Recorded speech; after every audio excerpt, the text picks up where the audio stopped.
আছেন? আশা করি কাছে দূরে যে যেখানে আছেন সবাই আল্লাহর রহমতে ভালো আছেন।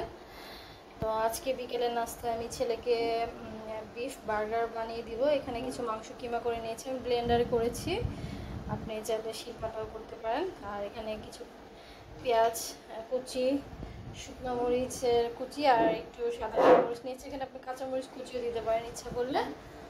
আর এখানে আদা রসুন বাটা, তারপর জিরার ফাঁকি, একটু সামান্য টেস্টিং সল্ট, আর ধনিয়ার ফাঁকি, গরম মশলা ফাঁকি, আর মরিচের ফাঁকি, স্বাদ মতো লবণ।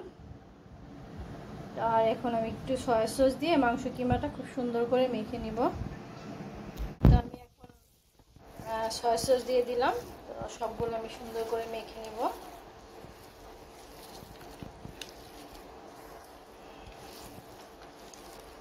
কর্নফ্লাওয়ার দিয়েছি যাতে করে বাইন্ডিংটা সুন্দর হয় আর খেতেও ভালো লাগে।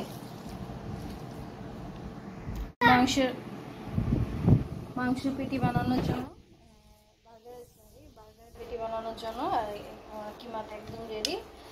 আর আজকে আমি ছেলের জন্য বার্গার বানাচ্ছি, বিফ বার্গার। আর আমার ছেলে কিন্তু বার্গার খেতে খুবই ভালোবাসে। আর সাথে আমি বাসায় মেয়োনিজও বানাবো। তো কিমাটা আমি রেডি করে নিলাম।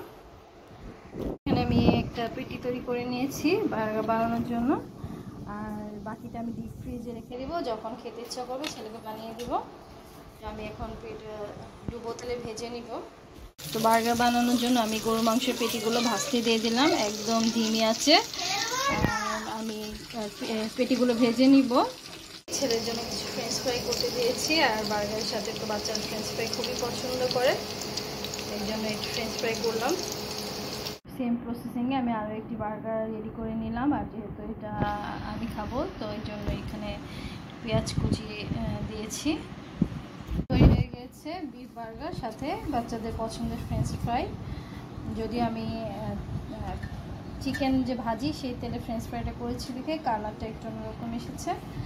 আর দেখেন কত সুন্দর বার্গার তৈরি করলাম, সিম্পল বাসার নাস্তা।